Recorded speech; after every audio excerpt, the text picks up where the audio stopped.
On September 2nd, 4 times, according to a U.S. official speaking to me today. Single strike on a boat that he said carried 11 narco-terrorists. Then last week, we learned of a second strike, was reporting in the Washington Post and others, but we didn't know until today that the military needed 4 strikes to destroy the boat, which will be crucial when it comes to the legality of these strikes. And Operations Command Leader, Admiral Frank Mitsch Bradley.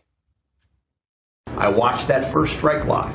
Our commander had made which he had the complete authority to do, and by the way, Admiral Bradley made the correct decision to ultimately sink the boat and eliminate the threat. He sunk the boat, and eliminated the threat. I did not personally see survivors, but I stand, because the thing was on fire. I want those boats taken out, and if we have to, we'll attack on land also, just like we attack on sea.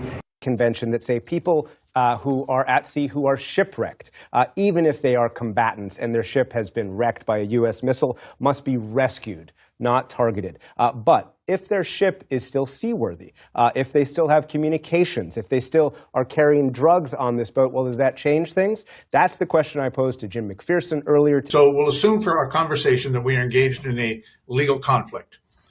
During that conflict, if a boat is engaged, and that boat is destroyed. In other words, it's no longer operational. It's a shipwreck. There are individuals on board who have survived and are in the water. They have become a non-target, if you will. They've been taken out of combat.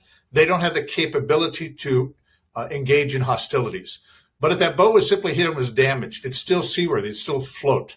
And if the intelligence is shown that it still contains the drugs that we are trying to combat from coming into our country, and the individuals on board are mobile, they can act, they can operate the boat, they can communicate with another boat, those sorts of things, then that remains a legitimate target.